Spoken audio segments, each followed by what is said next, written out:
I hate the term safety tool. I'm moving over to discretion tool. I think safety tool sounds way too alarmist about what it really is.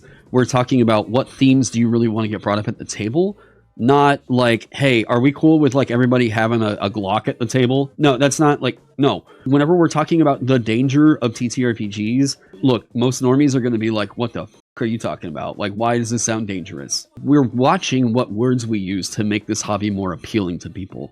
The term safety tool. The term safety tool implies danger. No matter what you want to say to disagree with that, this is true. I think we can use a different term that would better describe what the fuck these tools are, rather than blindly going with this thing, because if I don't, someone on Twitter is going to get very, very mad at me, okay? I don't care what that person on Twitter is going to say. We need to start trying to make this hobby more approachable to people. And one of the ways that we can do that is to rename some of the things that sound very too self-important, too pretentious, whatever. If this sounds like this is a kind of like, whoa, Taron, whoa, you're getting red-pilled here for a second. Actually, this has been something that some of the more like, I've seen people who make their careers in like designing safety tools even say, it's time for us to reevaluate what the hell we call this. One of the reasons we taught, we've been throwing out consent tools and safety tools and calibration tools is because people have different ideas about what the words that we use to describe these tools mean. And that's why, in your last video, Banana, you talked about how you preferred calibration tools over safety tools because it sounds a little bit less intense. And it's the same reason some people say support tools. Yeah, the phrase safety tools makes me think of childproof scissors. I like your term better because it makes it feels more mature, which as a concept that it is. Yes, I'm not saying that I disagree with some of the safety tools that are in play or something, right? A lot of people just started, whenever safety tools kind of became a thing, that it was like a topic we were discussing, there were a lot of people that just started proposing shit that were just ideas that we were throwing shit at the wall. The problem was, there were also a lot of people who thought, if I don't use this, I'm a bad person, okay? This is a problem with the way that Twitter is being used in political discourse at all. There are a lot of people who are very, very reactionary, and as a result, they will not take any of the nuance or what context into consideration. And if you disagree with this thing that we have all agreed is very, very progressive, or like, if you want to say woke, I guess you say woke now, because I just hate the term. If you want to say that, whatever, okay? But the cry bully shit has caused people to look at this, at like safety tools all in all, as this is a very SJW bullshit kind of a thing. We can be mature adults about this and react with a way of, okay, I can hear you out, and maybe we start to adjust this, or we keep acting like the same screeching assholes they say we are, and just say, if you don't agree with me, you're a bad person. I'm going to tell you right now, they don't give a fuck if you think they're a bad person. That person is going to continue doing their thing, right? The only person that can cancel them is themselves. It's how the world works. Going on over here and talking about the discretion stuff. I still think one of the best videos on my channel is actually the completely fucking unscripted conversation I have with Grim Jim. Because I realized something in that conversation. It completely reshaped the way that I was thinking about how we talk about safety tools. And that is, Jim did not think that the session 0 was a safety tool. But what to you is like the definition of a safety tool? Okay, so I think most people have had implicit social contracts at their table, right? You're normally playing with friends, you know each other, you know what each other's limits and so on are. You're on that basis with each other. So that isn't a safety tool. That's just normal adult human behavior. You talk things through, maybe for the sake of the other players at the table. You own your shit and you sit through it, and then maybe you talk to the games master afterwards. They're not out there to give you shit or anything. Right. So that's not a safety tool. So push all that kind of stuff to the side. I'm not a fan of session 0 either, but you could push that to the side as well, because that's just like setting up the game parameters. Okay. For me, safety tools are these artificial constructs that people come up with in order to try and formalize some way of interrupting or controlling the game content. So things like X cards, lines and veils, traffic light system, those consent forms that Monte Cook Games put out, things like that. Okay. That to me is what constitutes a safety tool. Okay. And that's the point of my objection. So it feels like something that's a bit more, I guess, interactive rather than a social agreement, right? Yeah. Okay. Because in a social agreement, there's give and take, right? Sure. And then with a lot of these safety tools, you're just supposed to stop point blank, no explanations needed, no conversation, just change the record.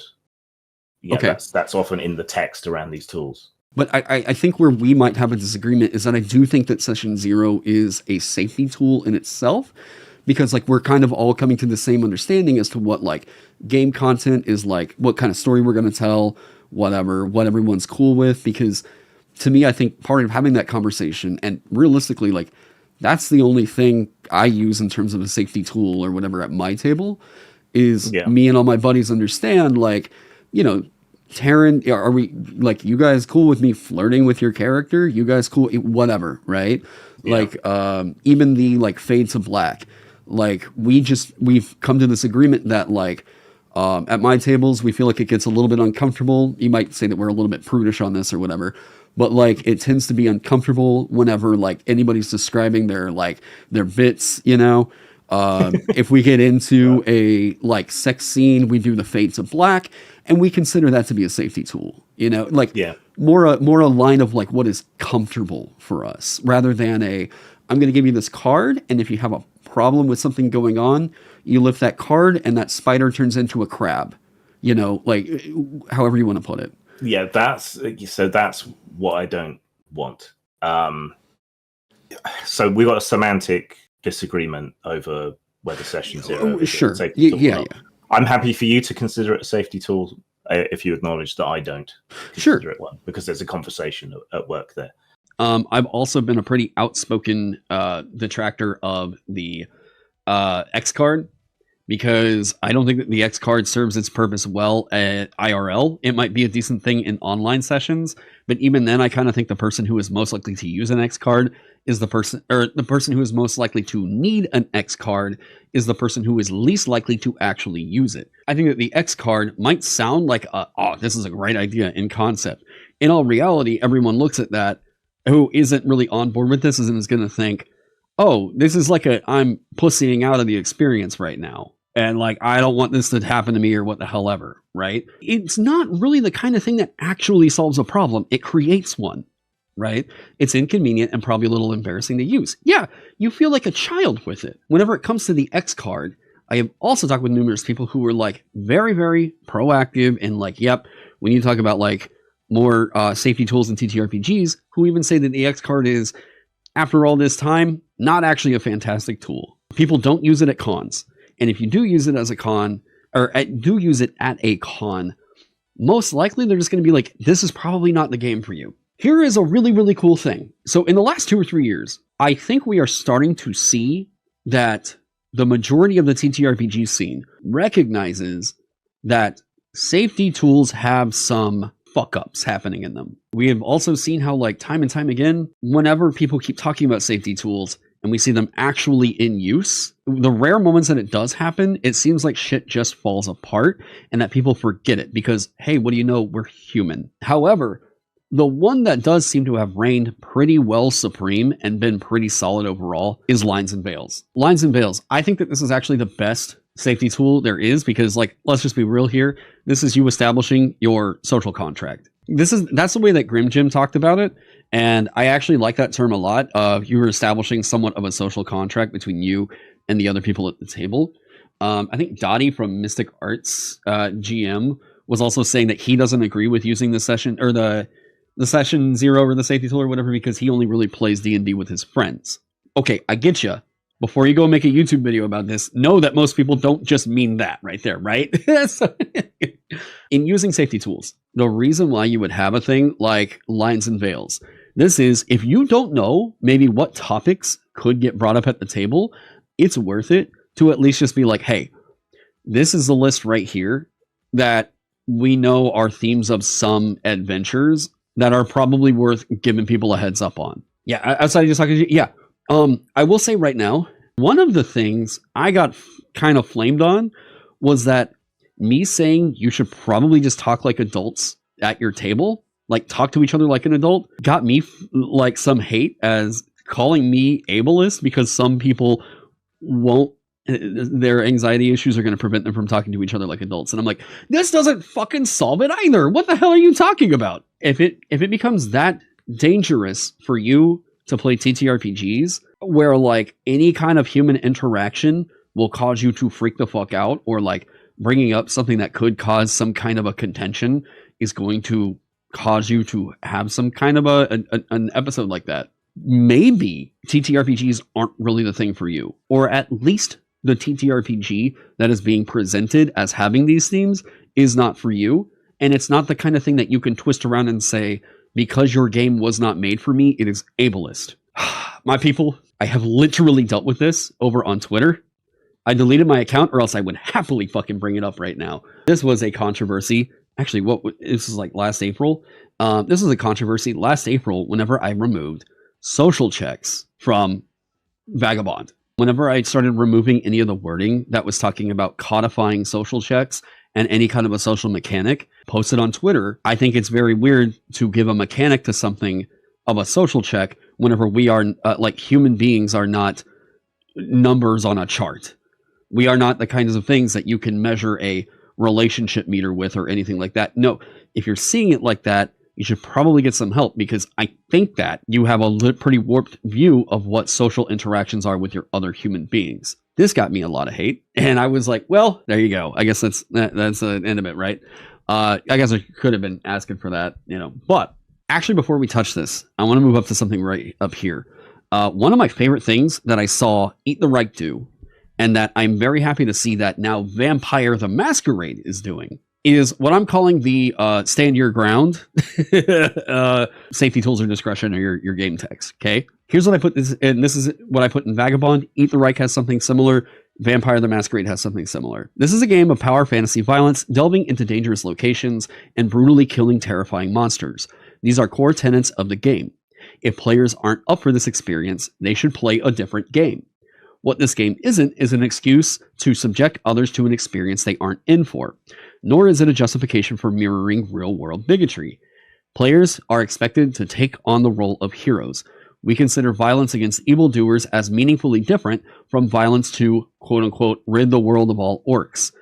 Killing something just because it was born as what it is potentially leans into mirrors of real-world bigotry and justifications for genocide. If you're not in for a game where we hit shit with swords, why the fuck are you playing a game where you hit shit with swords? I have seen people try to say that because a game does not tailor to what I want it to be, it is therefore ableist or discriminatory.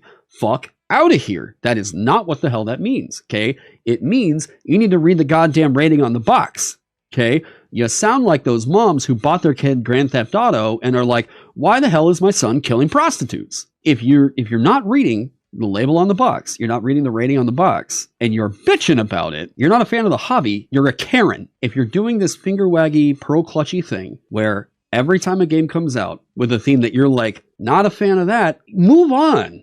Play a different fucking game. There are games that have done some shit that we're like, okay, that's just racist. Whenever that happens, it's notable, and like we call it out, and we're like, okay, whatever. This happened with the Hadazee shit, Belljammer, okay? And then this happened with Star Frontiers. Wow, 2 sci-fi games. I don't know why. This happened with Star Frontiers, where TSR, the new TSR bullshit, right, put out a difference of like 2 human races, and one of them was this Nordic race that had like way above high stats and like all this other shit where it was like, these guys are apparently the supreme race. And then there was a Negro race where you couldn't get an intelligence score of higher than 9. Okay, that's actually just racist. Like that's, yeah. And come to find out, one of the guys that worked on it is a self-proclaimed Nazi. So it was like, oh no, we're not just like calling everything a Nazi. This guy's an actual Nazi. He calls himself a Nazi, right? So that's the kind of shit that we're like, okay, that's abhorrent. But in all reality, it's fairly rare that that actually happens, okay? But in this case, it's like, look, if a game is like, it's grimdark, and you don't want to play a grimdark game, why are you trying to force that grimdark game to be the game that would suit you? You might need to talk about that with a fucking therapist, because it's starting to sound like there's an ego issue happening in there. That is not on the game designer to make everything for you. Whenever Elden Ring came out, one of the most batshit crazy opinions I saw thrown out there about the game was it didn't have a difficulty setting. And because of that, or wait, what was it? There was also the world's too big. And I was like, my brother in Christ, why the fuck are you playing an open world RPG from Software? The guys who made Dark Souls, one of the most notoriously difficult franchises, part of the reward of playing the game is you learning, adapting, and feeling yourself get better at a thing. Why would you think that this is a game for you then? And then them getting mad because the game wasn't made for them, and that turning into the fucking talk. Oh my Christ. We see this also happening, by the way. It's like if somebody goes and gets a game and they're like, it has a black protagonist. Woke. Oh my God. Holy fucking shit. If you're seeing it and you already feel some little twinge inside you that's going to go, I'm going to disagree with the quote unquote politics of this game or whatever, play a motherfucking different game. That's it. If you're playing something because you want to bitch about it, oh my Christ.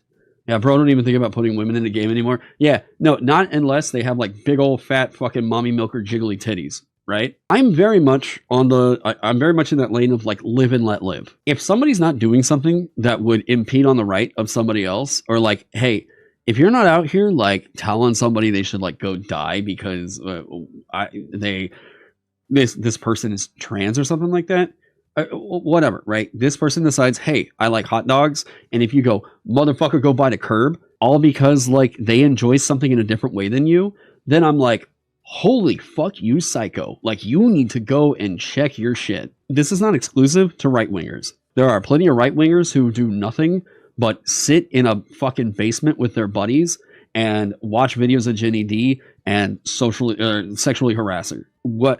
This also exists in the left, like more left-leaning spaces, where I see people who just don't consider context.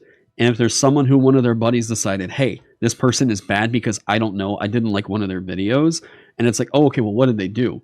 They talk shit about, I don't know, Merkborg. Then it's like, oh my God, dude, get a fucking life. I have the would my mom care rule. If there is like an online controversy that's going on, and I'm thinking about like, how would my mom react to it? Hey, mom, there's this guy, Pirate Software, who's playing in this like World of Warcraft thing where like if you die, you permanently die like in the game, you know? And there was a raid that they were going on. That's like whenever you go in and a bunch of you guys fight a big monster. My mom is going to be staring there just like, hey, what are we having for dinner? I don't know what the fuck. Not the Pirate Software. Yeah. I heard someone say this on I forgot what stream, but it perfectly encapsulated like everything about that whole drama. They were like, oh wow, yeah, big news day for the unemployed. With the Hadazee thing, this was like, okay, that artwork mirroring some of the vaudevillian shit, it was like, that's not a good look, guys. Now, would my mom care? She'd be like, why do you all think black people are space monkeys? Like, no, mom, wait, hang on, let me back. Like, that's the way, whenever you're talking about these internet dramas, try to think of how the real world would react to it. Really, have a little bit of introspection there. Whenever we talk about safety tools, if I need to go and tell my sister, there's a guy online who doesn't think a session 0 is important to your TTRPGs. She is going to be like, Taron, I only really care about why my kids haven't memorized the Pledge of Allegiance for this class project. Yeah, son, please find a job. Yeah. I just wanted to give you all some perspective here, okay? Whenever people are like, you should go touch grass, a part of this is they think that you've lost touch with the real world. The big important things right now, it's like, it's not the fact that this table is or is not using lines or veils. It's the world is on fire.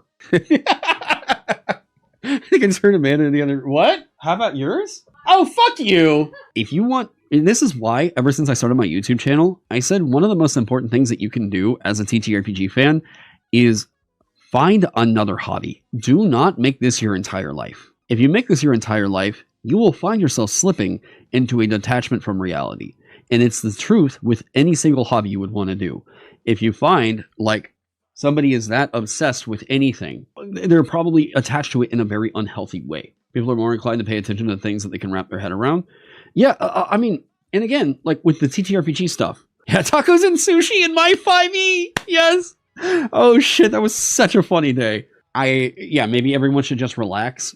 I don't take anything that I've said so far as a wholesale opinion on anything like sexual assault or anything like that. I'm talking very specifically about them as themes in a TTRPG. Whenever we're talking about this as like a theme over here, if you decide to go for like the world lore of like orcs and half orcs, well, half orcs are all the spawn of like orcs women. It's like, holy fucking shit. If that's your bag, that's your bag. But like, I don't really want to roleplay out that scenario. That's just me. If I'm woke for that, I'm like, all right, well, consider me awake, brother. But it's like, it's not the kind of thing that for me personally sounds fun. Okay. I want to play a game. I want it to be fun, you know? And that to me is a thing that if it came up at the table, I'd be like, immediate, pretty much not fun, right? In the same way that if someone brought up cancer, if someone brought up, like racism, and I'm not like, if there's racism as a theme where it's like the elves and the dwarves don't like each other, I'm like, all right, well, how far into this are we going to get? Are you going to like invent slurs for dwarves or something? Because like this feels like, oh, this is going to get, I don't know, man, like whatever. It's not my vibe. Homophobia is one of those things. If it occurs in a story that I'm like watching on TV or something, it's whatever. Whenever I see it happening, like in a TTRPG, I'm usually like, I don't know how well this guy's going to handle this. And like, especially if we just met at a con, I'm like, dude, please don't use this as an excuse to just like call someone the F slur, you know? It's the same thing with like, I look at like miscarriage, harm to children, right? Like maybe harm to children in the right context of like, or, you know, harm to animals. Like this is something I don't really mind too much. But whenever it comes to like harm to children, for me, generally, I'm like, just don't really want to get into that, my guy, right? But whenever it's like genocide, if I'm playing Eat the Reich, I expect that to be a theme. You're killing a bunch of Nazis, all right? If they're out here and they're going like, we actually don't mind the Jews, I'm like, okay, wait, you're not a Nazi then, like, you know? Personally, as a GM, you can't stand role-playing bigotry. Well, yeah, like for me, it's weird. I feel this like weird pit where I'm like, if I'm playing Nazis, it's so cartoonish with it that I'm like, okay, yeah, you're supposed to kill the fuck out of these guys. You know, like, that's the whole deal with Eat the Reich. But, like, as a theme in, like, the entire intent of this, like, villain is that they just want to cleanse the world of gnomes. Dandelion Eater is a well-established slur for elves in Shadowrun. I don't have to invent anything. That's funny. Elves and dwarves feel like football teams more like anything else, but yeah, people can make it a tool for racism. That's the thing. Oh, rats. Okay, here, I'll talk about this real quick. I realized that we got pretty far into this and I didn't talk about lines and veils. Lines and veils are, in my opinion, probably the only quote-unquote safety tool I think should see continued mainstay play. This is like the best tool for setting like a social contract with each other. I'll read what I wrote here. I'm not saying that I did this 100% right, but it's just what I felt, okay? Lines and veils are a helpful tool in adjusting your table's preferences for certain topics that may come up in-game. In short, these are categories for how some potentially troubling topics will be handled narratively. A line: I do not want this to be brought up. A veil: I'm fine with the subject happening off-screen and not described.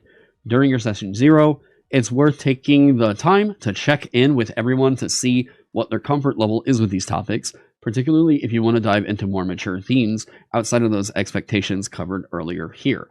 Real quick, to those of you who have been sold the idea that lines and veils are an excuse for someone to go, I don't have to fight this spider because I put this on this contract earlier. That's not the way it works. This is supposed to be addressed like early on into like your big campaign, right? By the way, if someone came to a con with like the Monty Cook checklist and like they show up at your table and said, here's my contract. If you do anything like this, you are not a good progressive. That person's a fucking psycho. That person does not have any idea as to what the fuck this is supposed to be used for. This is, before you sit down to play, you all just need to understand, hey, not every single adventure lists the topics that may come up. Okay? This isn't really regulated by the ESRB or PEGI or anything like that goes through and like checks the topics and does whatever. This is part of why we established content warnings to let people know, hey, this is the stuff that's going to be in here. Literally, we've been doing this since the early 90s. It's fine. This isn't an attack on free speech or anything like that. It's giving people who would probably want to pick up your product, hey, here's a warning. We want to make sure that you're not getting into something that is not what you would be down for.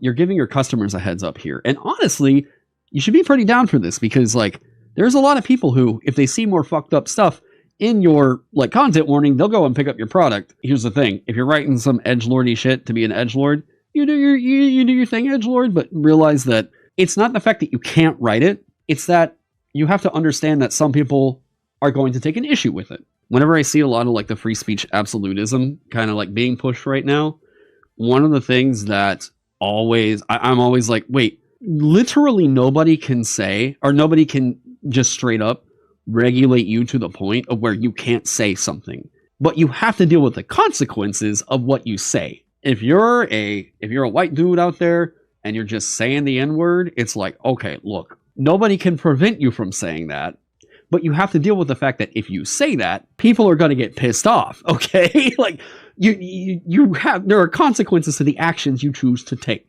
And it seems like people are like, oh, well, my free speech, yada, yada, yada. It's like, you have the freedom to say what you want to say. You're just pissed off that there's consequences to what you want to say. Like, that's the end of the day. Like, you want an audience that's aligned with the project's goals. Yep. If someone tells me they find fantasy in general offensive because Tolkien said mongoloid in a book, okay, well, like, I'm still going to make what I want to make. And if you're going to go around and call me racist because I like writing fantasy, I'm going to tell you to get a motherfucking life. This example I heard of, you can say whatever you want, but if you say bomb in an airport, in a fire, or theater, there will be consequences. Yup. Right there. Easy, right? It is not the fact of like, oh, okay, well, quote unquote, my free speech oppression. Number one, that only applies to the government, okay? The free speech clauses only apply to the government suppressing your free speech. That's one thing. If it's a privately owned entity, like I remember Reddit brought this up. Reddit was like, hey, we're done kind of saying that we are a free speech platform because we realize that we do need to moderate speech. And if we keep saying that like we're a free speech platform and we just let people go fucking buck wild, well, how can we reasonably say we need to do things like remove doxes? We need to remove certain shock subreddits, things like that. How can we say that we even have moderators, or we should have moderators, if we are a free speech platform? So that's why they changed their tone in like, what was this, 2016 or something? And said, we're not a free speech platform. We are a privately owned social media website. And as a result, you can't just say what the fuck ever you want to say over here. We're not interested in being that anymore because people are posting misinformation, yada, yada, yada. This is one of the things I always, whenever I hear about like, oh, my rights are getting suppressed or whatever, I'm like, freedom of speech only applies to the government suppressing your speech, not fucking TTRPG or Twitter or, I don't know, somebody who's like, you disagree with in a crowd. If you're like, well, my free speech, that person, they're not beholden to like grant you the right of suppressing or not suppressing your speech. If you go up and you say some hateful shit to them, or like you go up and use, I think there's like, even in some states you have the fighting words clause. Yeah, Insane Clown Posse got popular just for their insane lines. Make them make a pop song and they'll get like 1 million streams tops. Yeah, like that's the thing, right? Some people that are into the more shocking content like that if they're like, we just want to hear somebody say some like really crazy abhorrent shit, that stuff is gonna have its crowd. Okay, now if it's annoying to you because now you've suddenly got juggalos that are coming into your town and drinking all the fucking Faygo and I don't know, there's like a huge clown orgy and a bunch of tents and whatever in a field over by your house.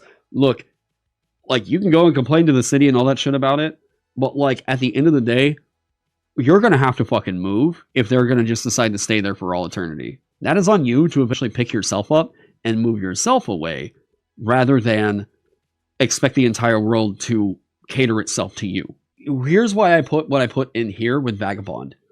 This is not a checklist to tell the GM they can't use these elements.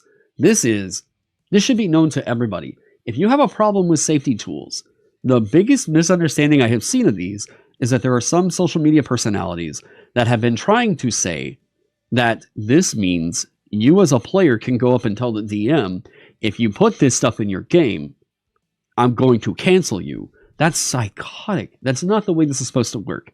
Okay? It's meant to make sure that everyone at the table would be okay with what elements are included. This makes sure everyone at the table is on board for what could come up and helps keep each other enjoying the game as much as possible. The following lists are topics known to be common triggers, but is in no way conclusive. This is just stuff I pulled from the Monty Cook checklist. By the way, even Monty Cook Games has come out and said they actually think that they fumbled that release a little bit. There was a decent idea there, but they didn't do a good job of presenting how that list was supposed to be presented. And as a result, it kind of went against the ethos of this is supposed to be like a social contract that you establish with everybody at the table, not just a piece of paper of your fears that you hand some rando at a con and be like, hey, I'm really scared of spiders. I hope there's no spiders in here. Like, it's not the way it works, guys.